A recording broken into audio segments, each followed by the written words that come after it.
Okay, ein sehr häufiges Szenario, erstmal kurz illustriert. Ihr seid Administrator von einem Standard Debian Webserver.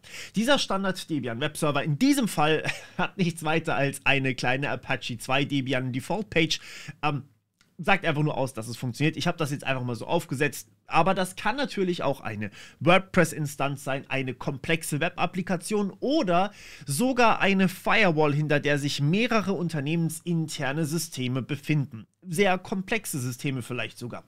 Und jetzt bin ich sehr glücklich, dass ich euch heute unseren Partner CrowdSec vorstellen darf, die komplett Open Source und kostenlos all das hier für euch ein bisschen einfacher machen. Denn ihr müsst euch natürlich auch um die Security kümmern. Und damit meine ich, wenn ihr so einen Server im echten Internet aufsetzt, also nicht in einem lokalen Netzwerk, so wie ich das hier gemacht habe, sondern im echten Netz, dann könnt ihr damit rechnen, dass in ein paar Minuten einige 100 Brute Force Angriffe auf euch starten. Das bedeutet, da kommen einfach irgendwelche Bots von irgendwo ganz weit weg und testen einfach mal, ob sie sich bei euch einloggen können, zum Beispiel über SSH. Oder sie testen, ob sie andere Dinge machen können, die ein bisschen komplizierter zu zeigen sind, aber auf jeden Fall testen sie alles Mögliche aus, was es da so gibt. Klar, ich meine, billig Server kaputt machen bzw. ownen, das ist einfach was, das ist lukrativ und das lohnt sich dann früher oder später. Deswegen sollte man dafür sorgen, dass seine Webseite sicher ist. Ihr kennt das wahrscheinlich schon fast alle. Deswegen gucken wir uns heute an, wie wir CrowdSec bei uns installieren, wo ihr CrowdSec Source Code findet und wie das Ganze in deren Webpanel aussieht. Und natürlich gibt es einige Paid-Tarife, aber das meiste, was ihr machen könnt, ist auch kostenlos verfügbar und ihr könnt einfach mal ausprobieren, wie das für euch geht und mir natürlich gerne Feedback in die Kommentare schreiben. Okay, legen wir los.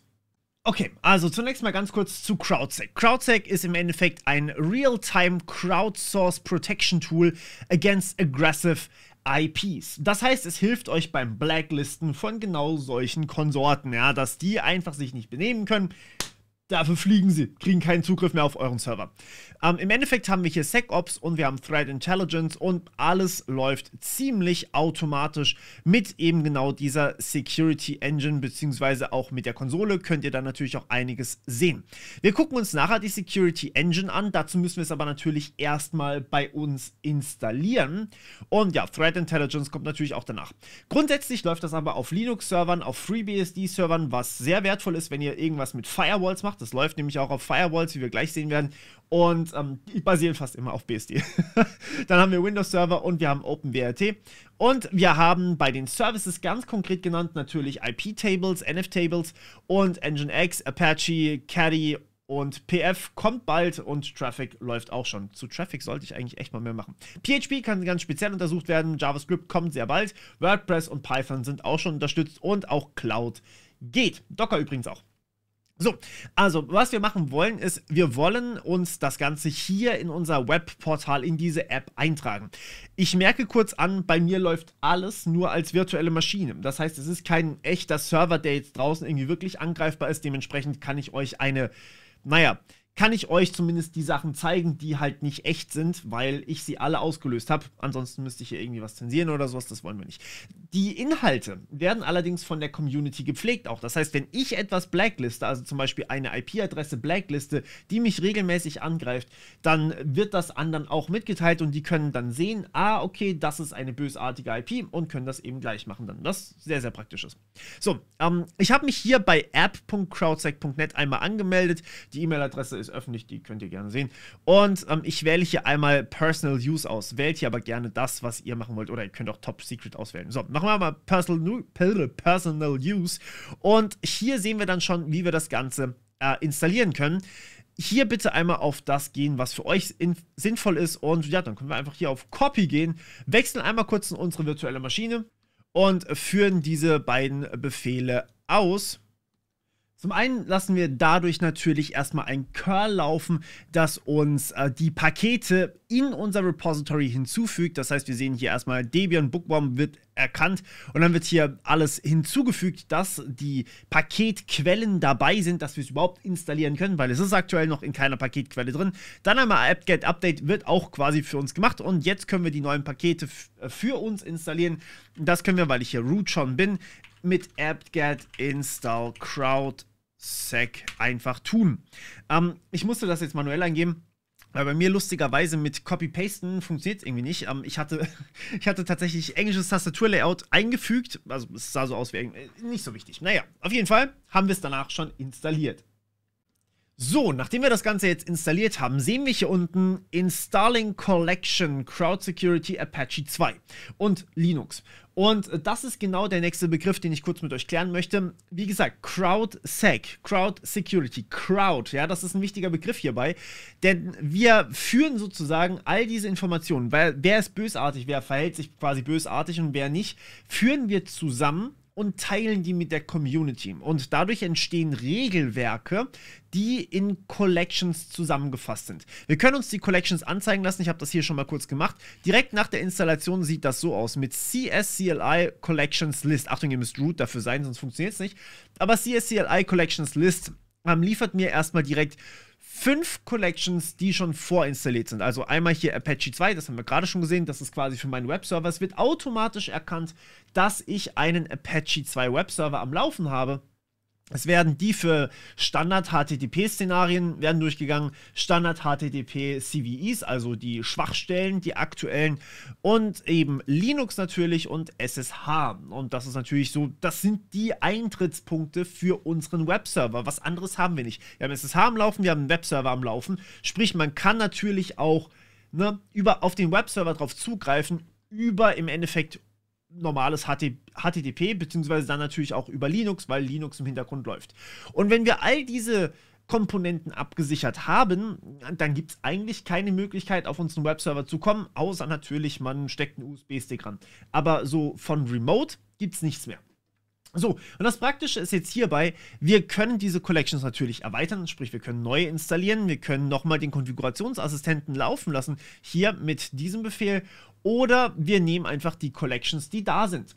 Und jetzt haben wir im Endeffekt schon eine Möglichkeit, oder 5 Möglichkeiten, dass wir Angriffe erkennen können. Das heißt, erkennen, noch nicht arbeiten damit. Und hier kommt jetzt natürlich wieder der nächste Schritt in unserer Security Engine hier oben. Und ja, ihr dürft das hier unten durchaus sehen, denn ich werde nachher den Account wieder löschen. Das ist nur mein Demo-Account für euch im Endeffekt. Und der Server ist halt bei mir lokal, da passiert rein gar nichts. Genau, so, also was wir jetzt machen müssen ist, wir haben jetzt die Security Engine. Damit erkennen wir die Angriffe, mehr machen wir nicht. Als nächstes brauchen wir einen Bouncer, um die Angriffe zu blockieren. Und hier nehmen wir jetzt einfach mal den Bouncer, der mir hier vorgeschlagen wird. Dazu müssen wir ganz kurz verstehen, wie eigentlich CrowdSec abläuft. Also, das Erkennen, wie gesagt, macht die Security Engine, indem sie Logs analysiert. Jede Art von Logs in allen möglichen Arten. Das Enforcen von diesen Funden, das macht wiederum ein Bouncer. Sprich, to bounce in dem Fall heißt hier einfach nur blockieren, beziehungsweise die Entscheidung von unserer Security Engine durchzuführen. So, jetzt könnt ihr den Bouncer aber überall installieren. Also ihr müsst ihn nicht auf der Applikation selber installieren, ihr könnt ihn aber auf der Applikation installieren, ihr könnt ihn auf der Firewall installieren und so weiter und so fort. Und die können dann quasi miteinander reden. Okay, wir nehmen uns jetzt einmal ganz kurz diesen Befehl hier und einmal darüber und fügen den hier ein. Jetzt zeige ich euch mal kurz, was ich vorhin meinte mit, wenn ich hier einfüge, dann passiert was Komisches. Tada! Seht ihr, was ich meine? Das ist die falsche Tastatur. Naja, das ist aber kein Problem von CrowdSec, das ist ein Problem von hier VMware. So, nachdem wir das jetzt geschafft haben und alles installiert ist, können wir als allerletzten Punkt noch unsere Maschine hier in die Crowd Security Engine, also sprich unser Webportal einführen, damit wir hier alles sehen können, hier die Threat Intelligence haben für uns und dann wird hier quasi einfach alles für uns zusammengetragen. Und das heißt, wir gehen hier einmal auf Copy, wie gesagt, das ist euer Private Key, den solltet ihr normalerweise mit niemandem teilen. Ich mache das jetzt hier nur, weil es Demo-Zwecke sind und deswegen ist das kein Problem, weil ich nachher eh wieder alles lösche. Und anschließend führen wir genau diesen Befehl hier aus. Und was hier jetzt steht, was im Webportal allerdings nicht steht, ist, wir müssen natürlich CrowdSec neu starten, damit das auch alles wirklich seinen Effekt hat. Also systemctl restart CrowdSec. So. Das dauert kurz. Wenn wir jetzt anschließend hier einmal ganz kurz neu laden, dann sehen wir, also im Webportal sehen wir jetzt plötzlich, aha, hier hat eine Instanz mal angeklopft und mal nachgefragt, wie es denn eigentlich aussieht. Sollen wir hier, sollen wir die zulassen oder nicht? Also ihr seid nicht direkt verbunden mit eurem Webportal, sondern ihr müsst hier einmal das Enrollment akzeptieren, das ist der offizielle Begriff, und anschließend haben wir hier unsere Instanz. Wir haben eine Instanz mit einem Bouncer und 36 Szenarien. Dieses und keinem Alert natürlich, weil ist alles bei mir lokal. So, süß. So, diese Instanz machen wir jetzt einmal auf und da könnt ihr quasi einen Überblick finden für alles, was euch betreffen könnte. Wir haben noch keine Blocklist, aber wir haben eine Liste mit Szenarien, mit potenziellen Schwachstellen, die für unseren Webserver relevant sind. So, ich mache jetzt mal eine auf. Und zwar, was haben wir hier? Schau mal hier. VMware hat ja tatsächlich auch eine Schwachstelle. Das sollte ich mir vielleicht mal angucken. View on Hub. So, hub.crowdsec.net. Wir lehnen grundsätzlich Cookies ab. So, und dann sehen wir hier, aha, das ist jetzt also eine potenzielle Schwachstelle, die uns betreffen könnte irgendwann. Also können wir dieses Szenario installieren. Nochmal ganz kurz zu Szenarien.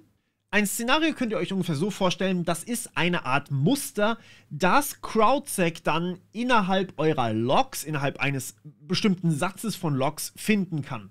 Das heißt, diese Szenarien sind jetzt zum Beispiel in YAML geschrieben und ihr könnt die einfach runterladen. Ihr müsst euch nicht selber drum kümmern, nicht copy-pasten, sondern ihr könnt einfach sagen, und dieses Szenario hier ist potenziell für mich etwas, was wichtig ist.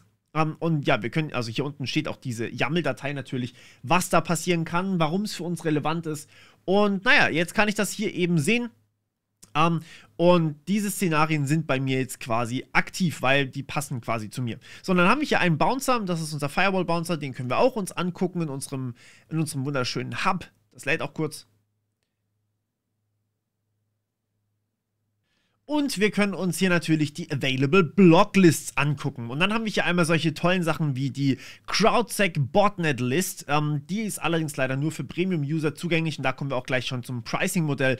Die VPN-List, das heißt, wir können hier quasi VPNs einfach blockieren. Die WordPress-List, wo wir speziell IP-Adressen haben, die gegen WordPress-Angriffe fahren. Dann haben wir hier einige andere Listen und so weiter und so fort. Und wir können uns hier einfach sagen, aha, wir subscriben die einfach mal. Hier gibt es zum Beispiel auch eine für Tor und sagen dann, okay, ja, Tor, schön und gut, aber halt bitte nicht bei uns. Weil das ist jetzt irgendwie gerade so ein interner Server, zum Beispiel für eure Firma, I don't know. Und wenn da irgendwie jemand von einem Tor-Netzwerk draufkommt, ist das wahrscheinlich nicht legit. So, und hier können wir dann wirklich diese einzelnen Listen abonnieren. Und wie gesagt, ein paar davon sind natürlich Premium. So, Pricing mache ich ganz kurz für euch auf. Die Unterschiede sind im Endeffekt zwischen der Community-Edition und der Enterprise-Edition. Wie gesagt, es ist sowieso komplett Open Source, nur eben für diese App an sich. Da kommen natürlich auch für CrowdSec dann einige Probleme, oder was heißt Probleme, aber einige Serverkosten auf sie zu und deswegen wollen sie natürlich auch was weiterentwickeln und so weiter und so fort. Deswegen seid ihr hier ein bisschen limitiert. Schaut euch am besten mal durch, aber ich glaube, für die meisten von euch, die so in ihrer Freizeit einen Server administrieren, sollte das, würde ich mal behaupten, reichen. So, was jetzt allerdings für mich noch sehr, sehr wichtig wäre, wäre dieser Bereich hier, und zwar CrowdSec Threat Intelligence. Und hier sehen wir einige Beispiele von aggressiven IP-Adressen. Ich liebe das. Die Top 10 Most Aggressive IPs der letzten 24 Stunden. Allein dafür ist es schon geil. So, aber wir können uns das Ding angucken. Das top aggressive IP-Adresse, das muss man sich auch mal geben, ne? Okay, und dann sehen wir hier Dangerous Services Exposed. Also die IP exposes Dangerous Services wie VNC, Telnet, RDP, weil sie wahrscheinlich irgendwie misskonfiguriert ist oder ein Honeypot ist. Und so weiter und so fort, ja. Also da kriegen wir quasi Informationen über all das. Wir sehen hier, wann genau sie aggressiv ist, also zu welchen Zeitpunkten sie aggressiv ist. Aktiv seit dem 27.05. bis in den letzten paar Tagen super, super aggressiv. Auch speziell in den USA und als zweiter Platz schon Deutschland. Wir sehen hier wirklich I own this IP. Nee, danke. Nee, lieber nicht. Also ja, das sind all diese, diese IPs und wir haben hier ein extrem hohes Background-Noise-Level. Ihr könnt das aber, um auf den ursprünglichen Part zurückzukommen, ihr könnt das speziell nach einer IP-Adresse gucken. Das heißt, ihr könnt hier einfach reingehen. Wie gesagt, dieses Portal kostet mich rein gar nichts. Also auch für die Leute, die irgendwie ein bisschen Threat Intelligence machen. Wir können hier eine IP-Adresse eingeben und einfach mal gucken, wie viel Background Noise hat das Ding eigentlich? Also wie viel Request schickt die raus? Wie bösartig verhält die sich denn? Wir können das für jede IP-Adresse nachgucken und die Community pflegt dann im Endeffekt all diese Dinge. So. Jetzt wollen wir hier allerdings noch mal ganz kurz zurück auf unsere Engine und wir wollen jetzt natürlich mal ein Alert ausprobieren. Ich habe SSH, ja wie ihr schon erfahren habt, aufgemacht und habe hier einfach mal mich vorhin mal eingeloggt. Ich kann mich hier natürlich einfach einloggen. Wie gesagt, alles nur Standard-Dinger, ja. Und wenn ich mein Passwort richtig eingebe, kriege ich hier auch kein Alert oder sonst irgendwas.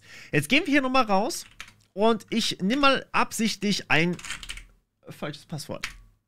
So, da sehen wir hier, aha, wahrscheinlich ist das jetzt nicht so das richtige Passwort gewesen. Probieren wir mal ein anderes. Oh, Brute Force, ihr wisst, wie Brute Force funktioniert. Man probiert einfach jedes Passwort aus, ja. Und nach ein paar Mal werden wir rausgeschmissen. Und dann sehen wir hier, aha, Permission denied, Public Key und Password. So, und jetzt sehen wir hier, naja, kein Alert. Warum nicht? Ich erkläre es euch. Entschuldigt, ich muss ein bisschen Spaß haben bei den Aufnahmen. Es macht einfach sehr viel mehr Spaß, wenn wir das machen. Also, wir haben jetzt hier 3-mal versucht, uns einzuloggen, was falsch war. Und, naja, wir wollen einmal ganz kurz rüber wechseln und uns speziell mal angucken, wo diese Dinge bei CrowdSec, diese Szenarien eigentlich liegen. Nun, wir wechseln einmal ganz kurz ins Verzeichnis etc CrowdSec, genau, dankeschön, Szenarios und machen hier mal ein LS. Hier sind unsere Szenarien, die wir gerade abonniert haben. Einige CVEs, einige Bad User Agents, Backdoor Attempts und so weiter und so fort, XSS Probing, Gyra CVEs auch drin. Okay, aber was uns interessiert, ist dieses SSHBF. Ja? SSHBF ist SSH Brute Force. Wer hätte es gedacht? Okay, das heißt, wir gucken uns einmal ganz kurz diese SSH Brute Force.yaml an. Und hier steht einiges drin. Wir haben hier einmal, gut, User-Enum interessiert mich nicht so sehr. Mich interessiert tatsächlich eher SSH Brute Force Type Leaky. Und zwar Description, Detect SSH Brute Force. Filter brauchen wir auch nicht unbedingt. Leak Speed sind 10 Sekunden. References, SSH Brute Force is bad. Geil. So, wichtig wird es allerdings hier. Capacity 5. Group by Meta Source IP und Black Hole ist 1 Minute. Das bedeutet in diesem Fall für mich, innerhalb von 1 Minute brauchen wir, wo ist meine Maus? Brauchen wir 5 Attempts, die falsch gehen, damit wir hier für 1 Minute geblacklistet, nee, Moment, Leak Speed Leak Speed sind 10 Sekunden. Wir brauchen innerhalb von 10 Sekunden 5 SSH-Fehlversuche. Oh, das wird schwierig.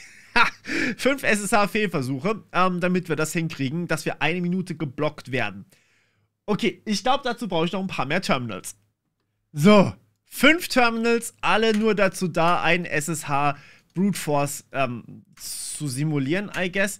Wir geben jetzt hier überall mal ein falsches Passwort ein. Hier irgendwie sowas, da sowas, da sowas, da sowas. So.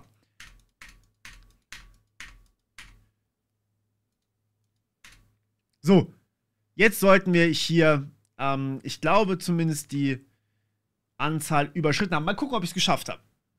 Gut, auch hier war ich wieder zu langsam. Wir könnten jetzt natürlich diese Regel modifizieren, CrowdSec neu starten und so weiter, aber das will ich nicht. Ihr versteht ungefähr, worauf ich hinaus will. Wenn ihr euch die Regeln detailliert angucken wollt, dann lest sie euch durch. Grundsätzlich kann man aber davon ausgehen, dass die eigentlich echt solide sind. Also wir werden hier jetzt für 1 Minute gebannt, nachdem wir 5-mal innerhalb von 10 Sekunden was falsch eingegeben haben. Das ist jetzt nicht dramatisch, das kriegt man als normaler User nicht hin, aber jemand, der euer Passwort brute forcen möchte, für den reicht das komplett aus. Ich mache hier mal ganz kurz eine Rechnung auf. Einen Rechner, so, einen wissenschaftlichen Rechner, wie schön. Und zwar, normalerweise könnten wir mehrere tausend Befehle pro Sekunde machen. In diesem Fall haben wir jetzt allerdings innerhalb von 10 Sekunden 5 Versuche, 1 Minute Blacklist. Das heißt, wir haben im Endeffekt 5 Versuche pro Minute, also 300 Versuche pro Stunde, also 7200 Versuche pro Tag, ja. Das ist wirklich, wirklich, also es hört sich viel an, aber bis wir damit ein Passwort finden, super, super wenig. SSH Brute Force ist sowieso eine veraltete Technik, muss man dazu sagen, weil normalerweise, das habe ich ja schon 100.000 Mal gesagt, bitte macht Public Key SSH, ja. Also ihr braucht nicht normalerweise euch mit einem Passwort einloggen bei SSH, sondern nehmt einfach ein Public Key. Aber als Beispiel zählt das, glaube ich, ziemlich gut. 7200 Passwort-Tests, damit komme ich halt vielleicht 2 Stellen von einem Passwort durch. Das ist das alles von einem Tag, was wir machen können. Das müssen wir wahnsinnig oft machen. Also in dem Fall, ja, sollte das hier für selbst die gängigsten Wordlists ausreichend sein und das ist super. Und das haben wir eben mit allem Möglichen hier. Wir können einfach abonnieren, was für uns interessant ist. So, jetzt dürft ihr mir mal eure Meinung schreiben. Nochmal ganz kurz der Hinweis, wir haben hier ein gesponsertes Video, ja, das ist eindeutig. Ich bitte auch darauf zu achten. Aber für eine Open-Source-Software, die zudem noch gratis verfügbar ist, die eure Security auf dem Server verbessert und die einfach für alle da draußen einfach so verfügbar ist, die übrigens auch fast 7000 Sterne und 364 Forks hat, ich bin eigentlich ziemlich happy damit. Also ich muss sagen, ich finde es cool.